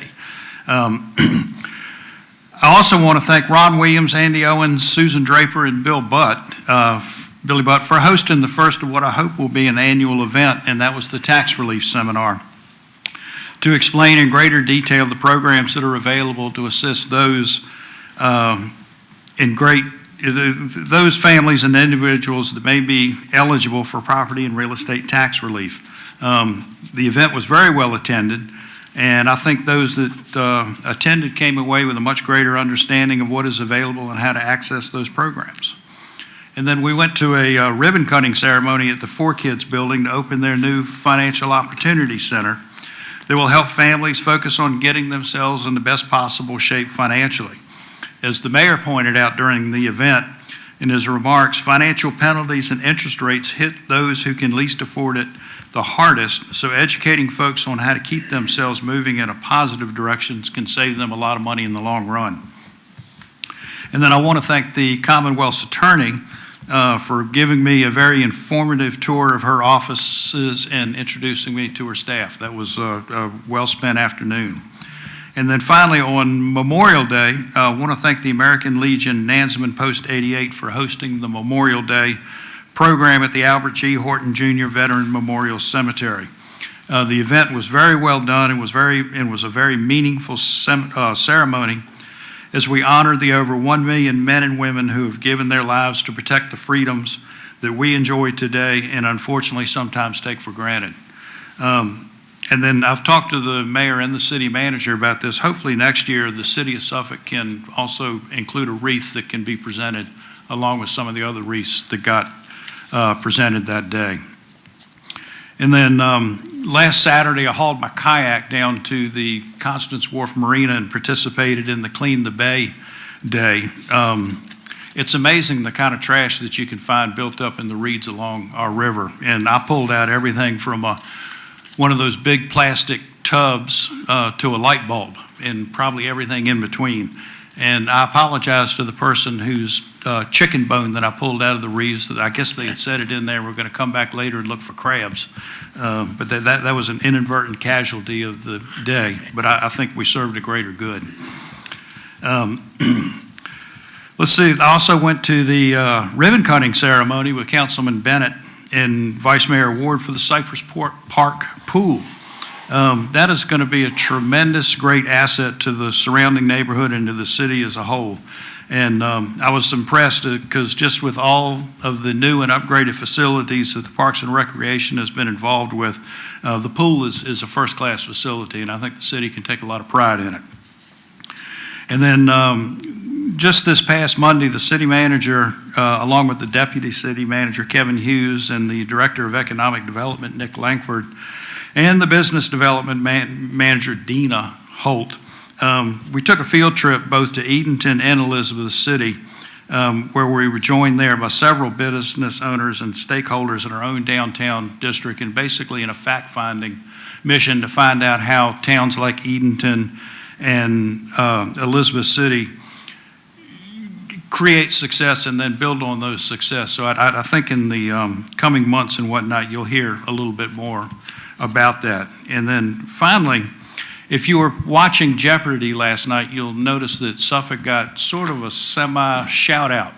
And the category was this and that, and the clue was, this planter's mascot is all class with a monocle, spats, and a top hat. And of course, the correct answer was that the contestant did get correct is, who is Mr. Peanut? And with that, I'll say goodnight. Councilman Williams. Thank you, Mayor. First, I would like to thank Mr. Francis and the citizens from the Wellerville area for coming out tonight and voicing their concerns about that intersection, Liberty Spring and Wellerville Boulevard. I visited Mr.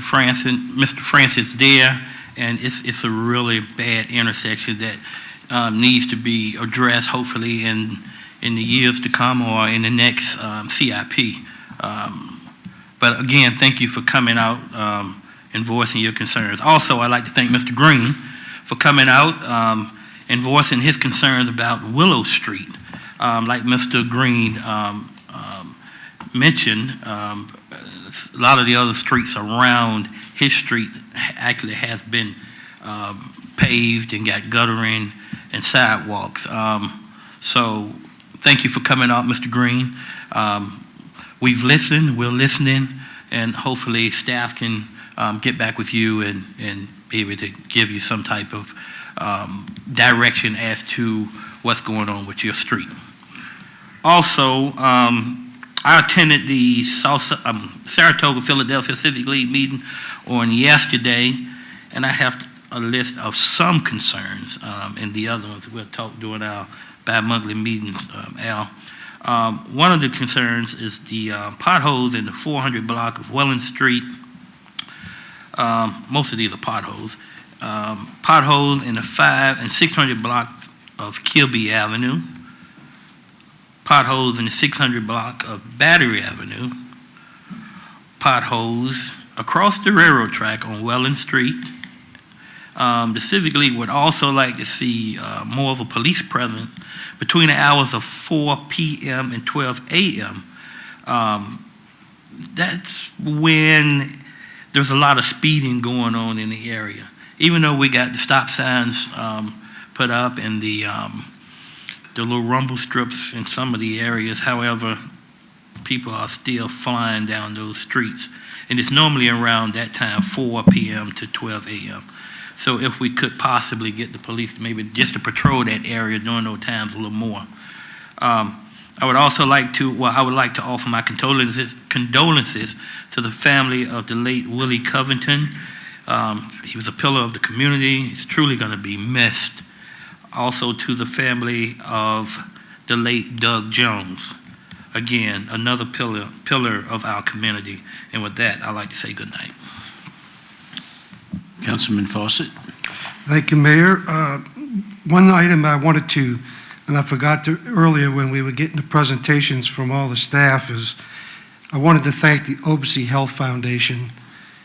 We don't think about it, but the amount of support they lend to this city for different projects and facilities, community center facilities, all the things they do, sometimes we don't echo enough to thank them, and I wanted to thank them for all their support and dedication to us. I wanted to thank and congratulate Meg for coming from the city of Portsmouth to Suffolk. She's stepped out, but she'll be a good addition to the planning department, so I thank her for that. And for all the volunteers that came up and continue to volunteer and do all the great things for, our Humane Society is a big, big plus and help for our city and our friendly animals that sometimes get neglected. So I want to thank all those out there. If you're out there listening, I know it was talked about tonight, but continue to support them in any way you can. They will appreciate any amount of support. So please continue to do that. For the Driver Village, I heard everything, and I keep hearing from you about what's going on with the mass amount of 18-wheelers coming through the village. The numerous phone calls and the emails and the videos of the trucks actually trying to navigate through there and making that now a new cut through from 17. Made the motion tonight. I'm hoping that we can do something on this council to restrict that. Just a bad situation there for those folks. So I want to thank the residents out there as well as the driver business community that has taken note of this. And for me, I'll be going out of town tomorrow to head up to bury my sister on Saturday. So I appreciate everybody's thoughts on that, and I look forward to the next meeting. Thank you. Councilmember Butler Barlow. Thank you, Mayor. I wanted to start out by thanking all the department heads that presented to us during work session and all the updates on the CIP projects. It's amazing the number of things that are going on, and really appreciate being brought up to date on what's accomplished and what's in the works. So I just wanted to say thank you for that. Also wanted to say thank you for the update on the comprehensive plan and what all is planned next in this phase 3 of that process. I myself look forward to attending on the 13th, I think the 13th or the 12th, I just get the date wrong. The 13th, my first steering committee meeting. I want to get the date right because I don't want to miss it. But looking forward to participating on the steering committee and being a more involved part of that process. As always, I have to say something about agriculture. I provided to all of the council members this evening a copy of the Virginia Agriculture Magazine, the 2023 copy, thank you. I brought you the 22 one not too long ago and didn't know the 23 one would be available that quickly. But I just wanted to, I always talk about safety and what's going on. It is a busy time of year. But I want to remind everyone that according to the Weldon Cooper Center, in 2021, agriculture provided $105 billion, that's billion with a B, dollars to Virginia's economy. So it's a very important part, not only of Suffolk, but of the Virginia economy. And just want to highlight the fact that it's not obvious all the time, but it can be, it historically has been and can continue to be a big economic driver for the city of Suffolk. So my bi-monthly plug for agriculture, and thank you all for indulging me. With that, I'll say goodnight. Councilman Bennett? Thank you, sir. We're trying to run the clock. I would just like to start, excuse me, by thanking Ron Williams. A couple of weeks ago, he presented the Boys and Girls Club a check for $2,500 for help us out there in our oyster roasters coming up in August. And I would just like to thank him for his donation to the Boys and Girls Club here of Suffolk. Also, I would like to say that I attended the ribbon cutting of the Cypress Pool Saturday, and I tell you, that was a blessing to be there, to see what has taken place from the beginning, some years, 20 years back to now, and what the difference has made. And believe it or not, I was so excited that they have something that will accommodate from the babies all the way up to adults. So it's something there for everyone. And it's the only public pool that we have in the city of Suffolk.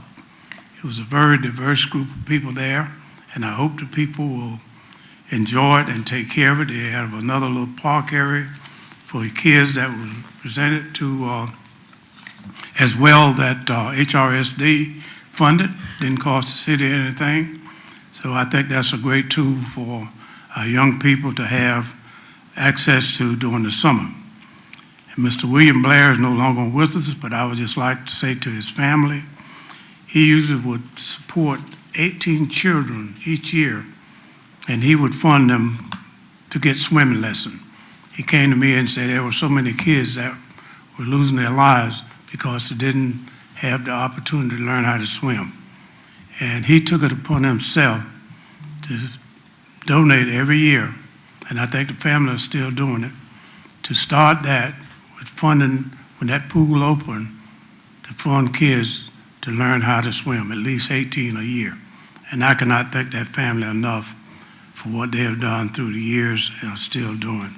To one of the pioneers of Suffolk Public Schools, Mr. John Monroe, which is passed on, and his funeral will be at East End Baptist Church on Friday at noon. And he was a Suffolk teacher. He had taught in the city for over 30 years.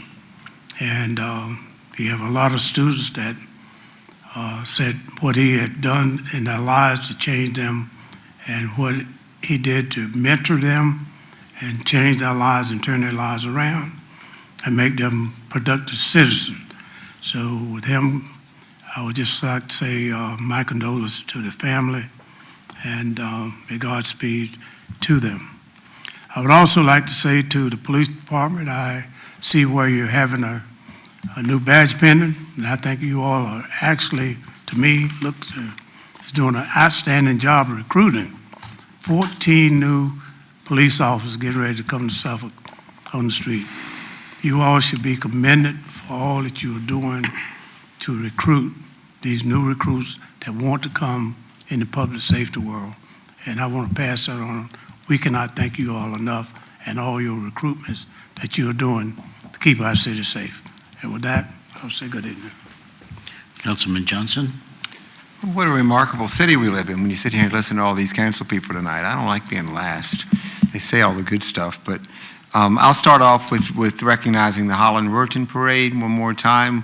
Winsome Sears was there, and I think she got an earful and an eyeful, and she had a really good time. I had the pleasure of walking her back to her car with my little dog, and she was pretty impressed with Suffolk. So we've done something good. So to the Holland Rurtons, thank you. It was an excellent parade, excellent day, and it showcases the good people of our city. Second thing, I'd like Suffolk Beautification had their thank you meal a couple of weeks ago, and I was there, and Jennifer was fortunate enough to help me write a little spiel for these people to thank them for all the wonderful things they do. We are truly blessed in this city to have that kind of people out there that give and give and give and give. And it was a really nice occasion. Several of us were there. Third thing, Mr. Rain, Humane Society, what a wonderful thing to do. People are good. I mean, we know people are good. And with that, Leroy took a little of my thunder because 1974, when I started, no, 1971, when I started the 8th grade, one of the first people I ran into walking into Forest Glen was, I get upset, was John Monroe. John Monroe was the epitome of what an amazing teacher looks like. He was, and what was interesting from that day to this day, whenever I'd see him, always the same questions. Have you seen this person, this person, this person, this person? He knew everyone. He did so much. I don't know whether you realize it, but at that time was when we fully integrated schools here. And everybody was just a little apprehensive to start with. But with people like him, and you may not remember, there's another lady named Amanda Rogers and Bertha Turner, and all of these people just made the transition so unbelievable. We couldn't figure out why we hadn't done it our whole lives. But truthfully, John Monroe was a wonderful man, and I don't think you'd find anyone that ever met the man that wouldn't say anything any different. So he is truly a Suffolk hero in my book. Fourth thing, Kevin Hughes, thank you. You're a good man. Kevin went out with me one night last week to Cove Point to meet with some of my constituents and help satisfy them a little bit, not really satisfy them, but help appease some of their concerns. And we are very blessed to have such a wonderful staff here in this city. So Kevin, I'll thank everybody just by thanking you, but I really appreciate the fact that you went out that night with us. And with that, I'll say thank you all and good night. Vice Mayor Ward. Yes, I would like to say congratulations to the high school seniors who will be graduating this week. Job well done. Most of the time I attend the graduation, so just looking forward to that. And also like to thank Robert Lewis for getting that light change. I don't have to sit there that long in the morning, but thanks for doing that. I also attend the ribbon cutting. I had heard about the pool, but like some of the other councilmen say, I think it was an amazing job what was done. I was very proud and very surprised of being as state of art pool. And like you said, they couldn't wait to get in, and I think that's great for that community.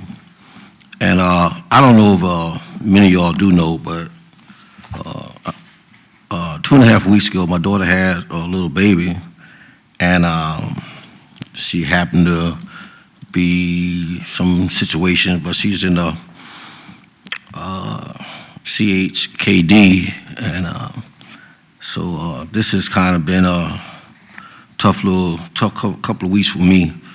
But like I said, I had a couple of people praying, but I'm also asking, in some churches and all around synagogues and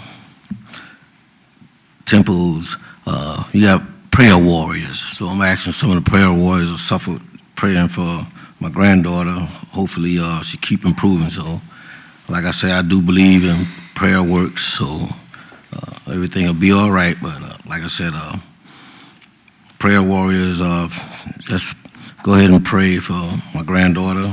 I really appreciate that. So with that, I'll say God bless. Okay, I'll go ahead and wrap it up. We have had a lot going on. I'll just touch on a few things. I don't want to be redundant, but Holland Founders Day Parade, I mean, it was well attended, and as everybody alluded to, I think the Lieutenant Governor was very impressed.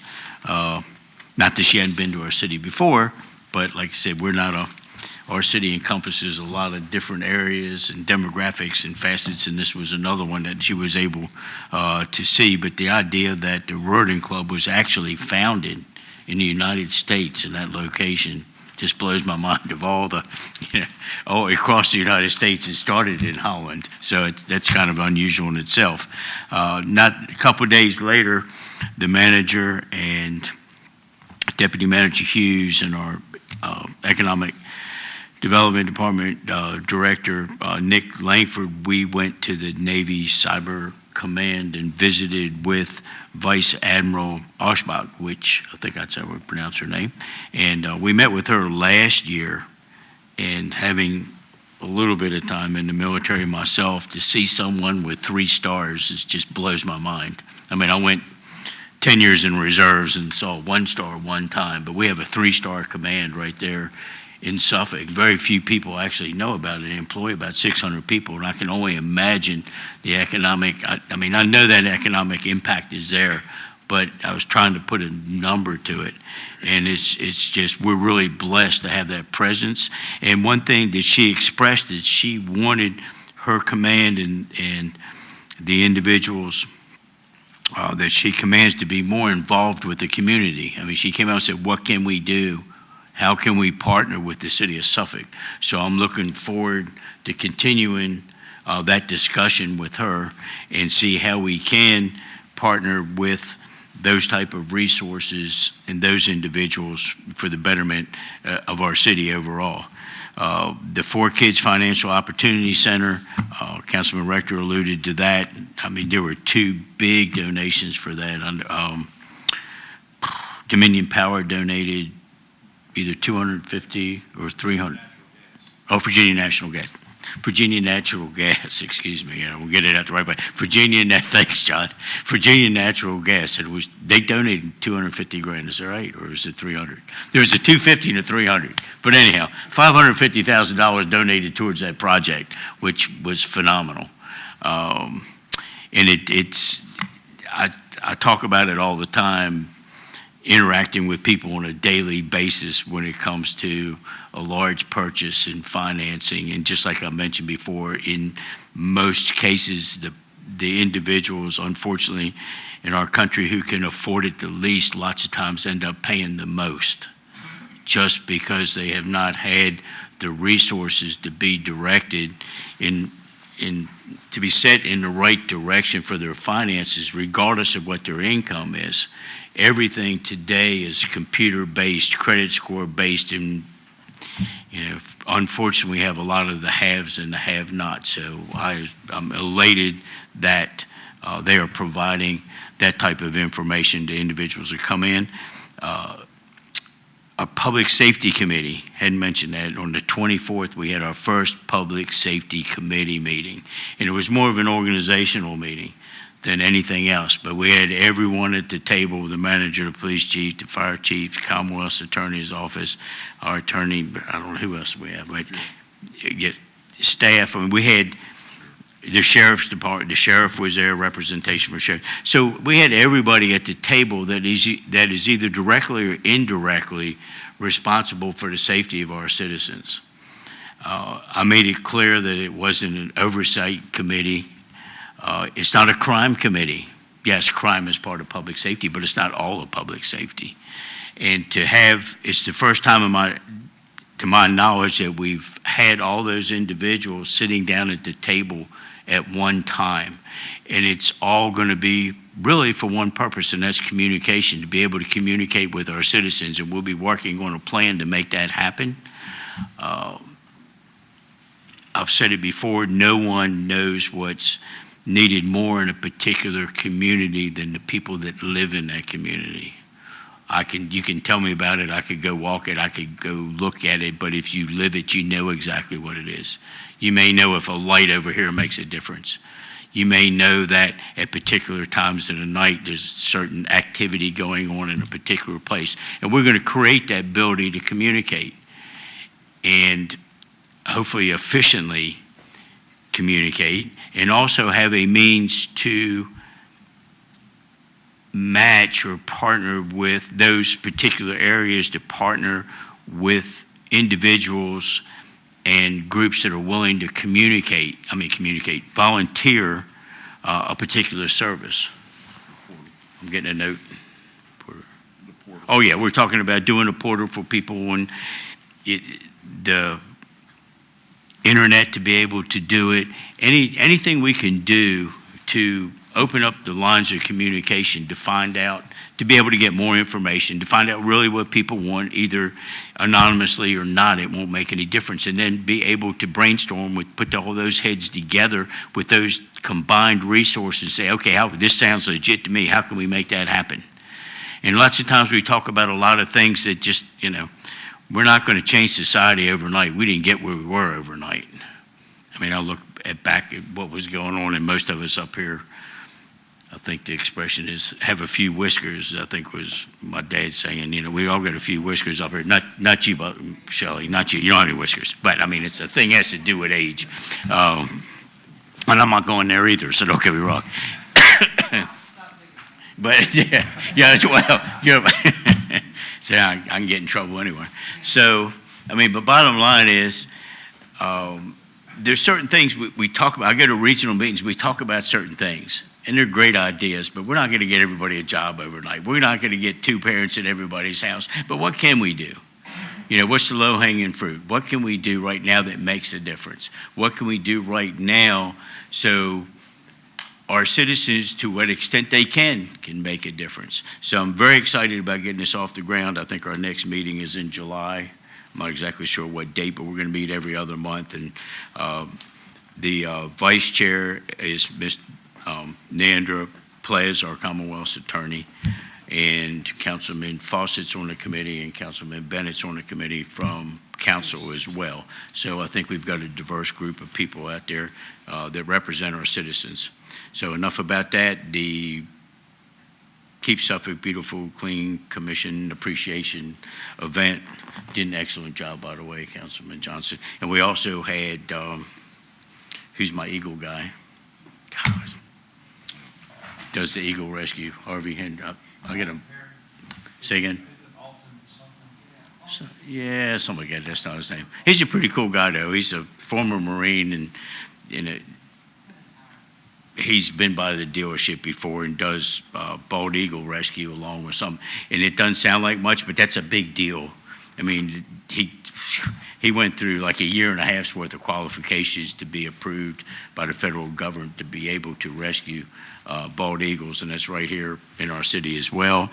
Clean the Bay Day, I went to Constance Wharf, went by there. I was looking for Councilman Rector. They said he was out in a little boat and hadn't seen him in an hour or so, and I said, well, we got this neat police boat. You want to go look for him? They said, nah, he'll probably show up in a little bit. So fortunately he did. Then I went by John Yates, the Bennett Creek Warriors had a little event there. Work session tonight, the CIP presentation, CIP and ARPA presentation was awesome.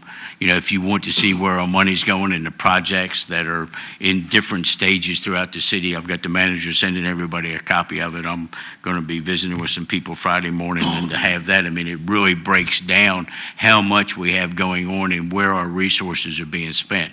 And I'm very pleased with the allocation of resources, not only where they are, but exactly what's being done, and I feel like we're getting a lot of bang for our buck for our citizens. So keep up the good work there. Cypress Pool, I was not happy that I couldn't make that one because it was the same day as the other two, but I've got Cypress Pool kind of has a little place in my heart because my younger son, Jonathan, which if he's still in Suffolk, we'd have found a way to go. He's outside of Harrisonburg now. But my younger son, Jonathan, was actually the first lifeguard when that pool opened up.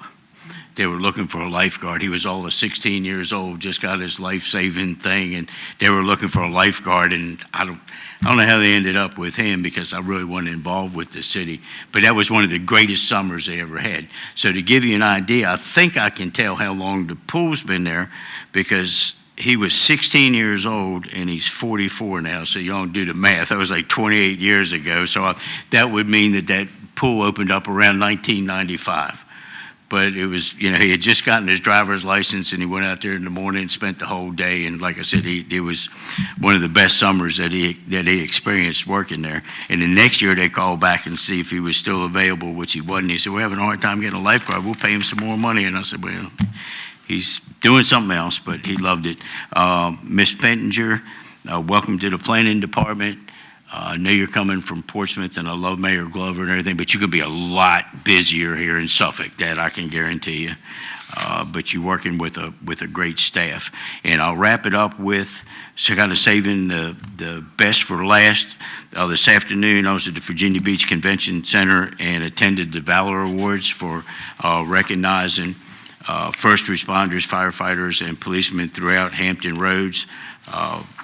The Chamber of Commerce, they have an independent group of judges that chose the individuals or groups to be selected for these different awards. We had life-saving awards, community hero awards, and I can tell you the city of Suffolk, once again, was very well represented. Investigative merit awards, Detective Chappell, Matt, I don't know, Ski, I think we call him. Is that right, Mac? Just call him Ski? Yeah, which I've met him. He's a trip. He doesn't look like anything like this picture either. I don't know where they got that from, but that he's something else.